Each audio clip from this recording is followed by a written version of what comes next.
Помните, да, очень, кстати, это повторяющиеся уже символы, когда Зеленский проходил инавгурацию, то он отдал свое удостоверение президентское военному, и военный его эту с подушечки оно упало, он его уронил.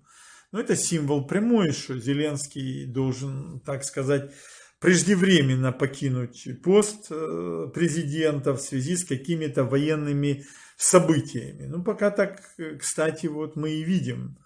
Но уж больно кроваво это все происходит. Помните, да, когда Порошенко проходил инавгурацию, у него упал солдат почетного караула, потерял сознание, а он даже ему не помог, не поднял его, и тот парень так и лежал.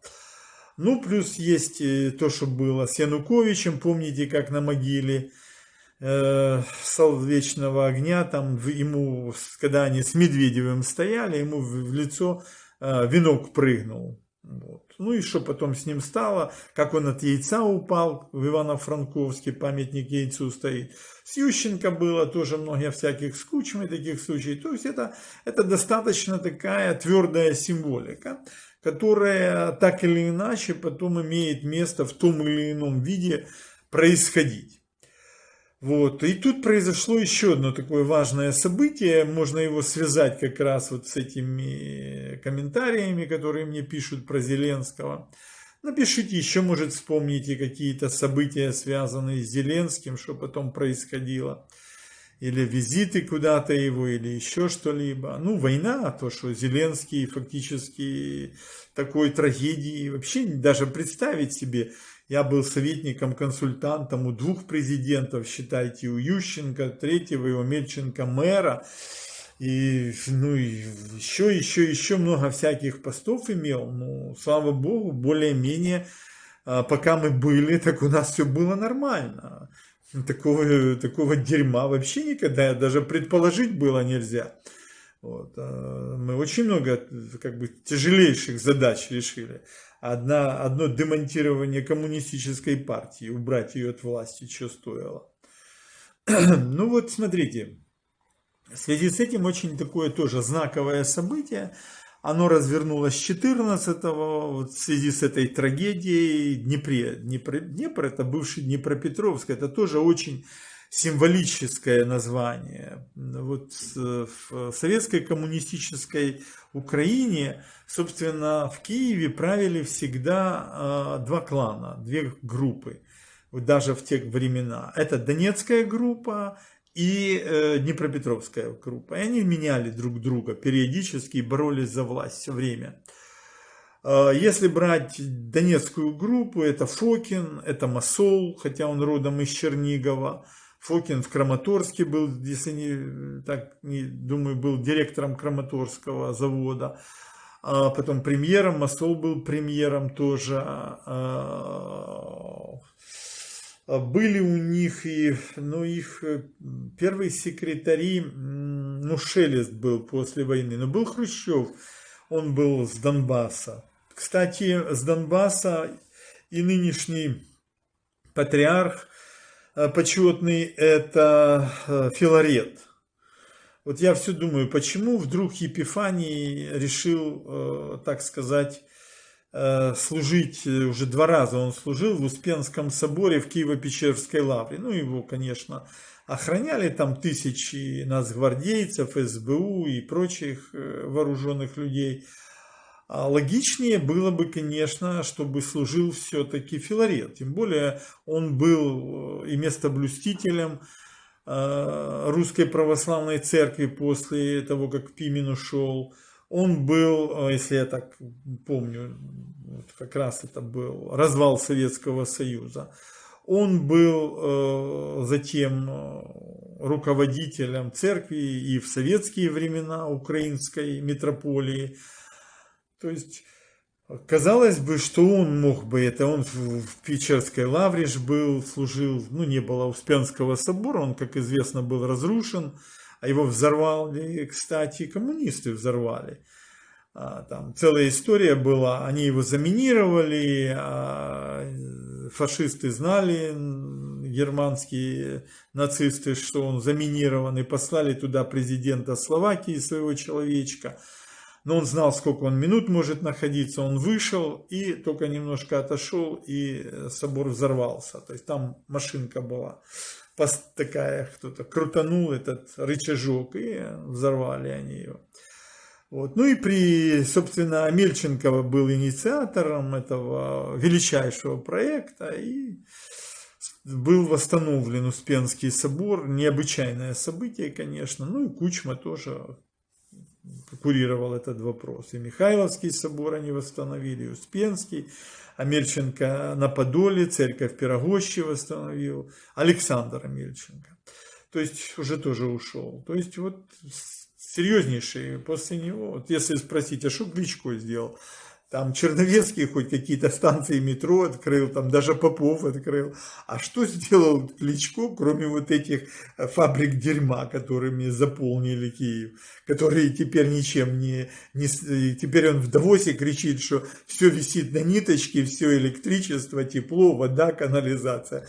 Но это ж ты со своим Артуром Палатным, это ж вы все придумали, вот это бабло так зарабатывать. Слышишь, боксер, это ж ты все соорудил для катастрофы для Киева.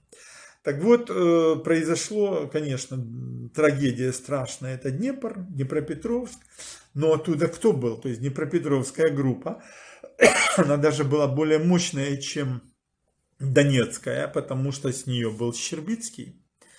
Это фактически бессменный, после Шелеста, бессменный первый секретарь ЦК Компартии Украины. Он уже еле ходил, вообще уже не ходил. Его еле там водили, уже как Черненко Гришин водил. Уже даже на ступенечку не мог переступить. Он, кстати, очень всегда критично относился к Кравчуку и говорил, его нельзя дальше никуда пускать. Говорит, это очень, говорит, такой человек, что может таких дел натворить. Как в воду глядел. Ну, я могу по себе сказать, но это редкое существо было. Хотя, конечно, мертвых или ничего, или только хорошее, но много можно всякого рассказать, конечно. Вот. И здесь получается, то есть был Щербицкий с Днепра, но Брежнев был с Днепра. Потом, смотрите, Чебриков, глава КГБ, был с Днепра.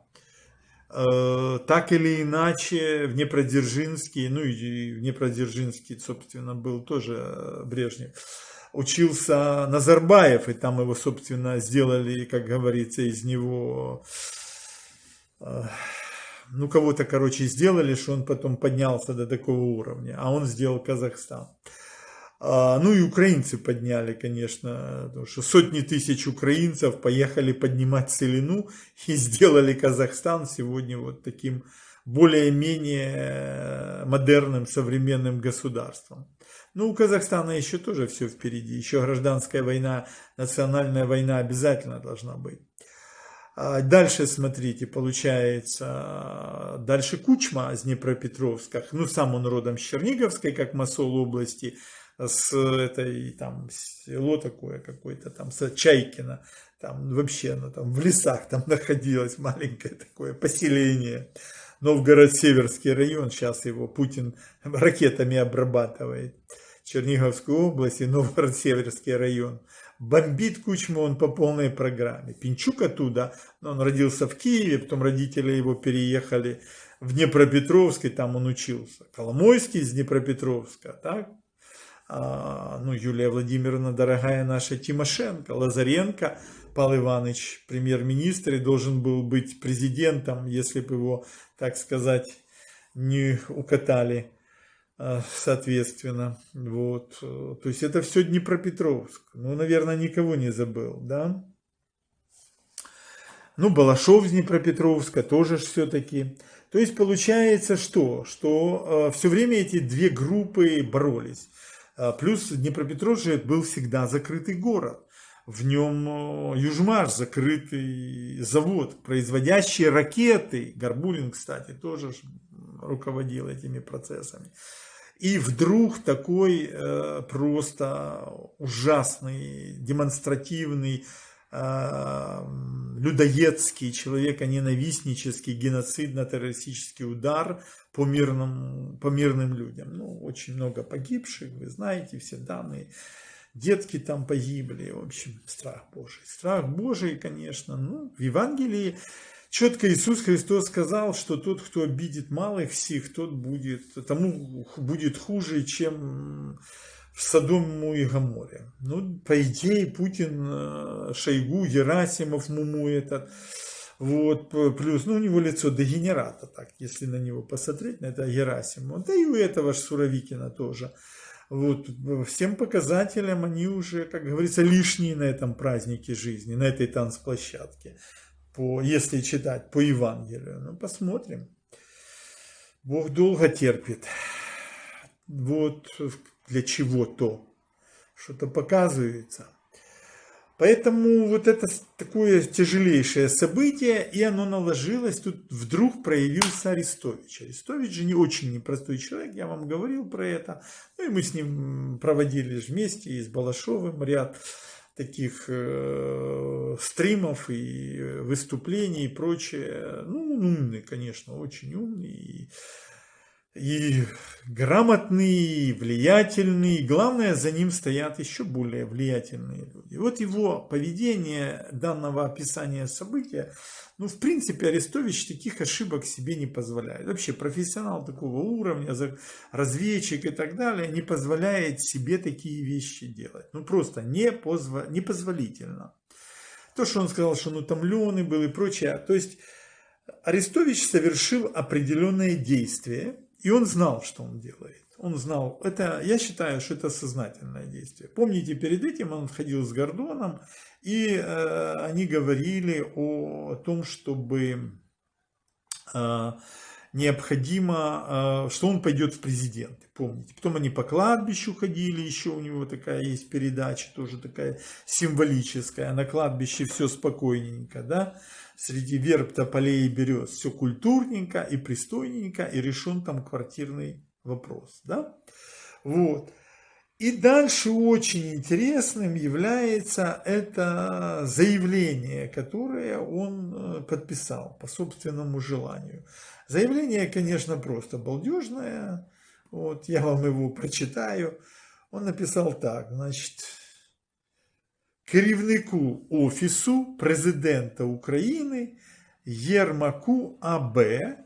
І Єрмак, ви бачите, там буква, то вона виправлена, так? Тому що він по-іншому її трошки написав. От, заява. Прошу звільнити мене з посади радника Офісу в дужках поза штатом за власним бажанням. Да, бажанням. Арестович, ну і підпис 17.01.23 рік. І виставив він це. Ну и теперь уже выступил пресс-секретарь этого самого Зеленского, что да, они его уволили. То есть он был вне штата, и он был советник офиса. Он не написал офиса президента, он просто написал советник офиса.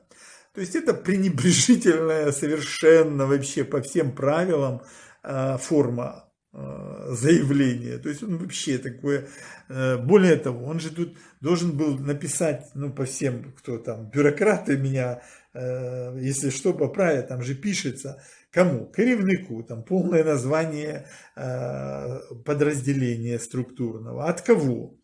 Такого-то, да, потом, ну, то-то, то-то. То есть оно само по себе написано так, знаете, как левой ногой. И это очень серьезное обозначение. Плюс он потом написал же, ну, он же умеет, Арестович, это делать, он поддерживает все время этот тренд. И мейнстрим данный. И говорит, что вот когда он в прошлый раз уволился, через 1,5 месяца началась война. Но я могу сказать, что в прошлый раз, когда я приехал в Киев, а потом уехал, то через, там, меньше чем через неделю война началась. А второй раз, когда приехал, а потом в октябре уехал, сразу бомбардировки начались. Так что, Арестович, ты тут не сильно, как говорится, рассказываешь. Поэтому могут и другие кое-что рассказать. Так вот, но дело не в этом. Сейчас он написал, что а вдруг мир будет. То есть, что сказал Гордону Арестович? Он пойдет в президенты. Что он сделал? Он создал классный пиар-повод, ну, страшный, на страшном событии, и, так сказать, вышел с этого подразделения от Зеленского. И тут как бы два варианта может быть. Вариант первый – это то, что он уже знает, и у него интуиция очень колоссальная, конечно, плюс, и информацию, видимо, он получил, что Зеленский, видимо, уже все. И завтра, 18-го, должен что-то сказать, какой-то ультиматум должен сделать этот, как он называется, бандит этот, кремлевский Путин. Видимо, он поставит какой-то ультиматум. Плюс якобы заказали уже в ближайшее время, уже придут эти переездные, эти мобильные крематории, чтобы сжигать эти трупы российских мобиков, которых будут, ну их уже убивают десятками тысяч. А поскольку начнется наступление, то надо их будет сжигать в этих крематориях, и Китай, Синьцзяпин для друга Пу эту задачу решил. Так что вы, матери там, которые в Сибири живете, вы приготовьтесь.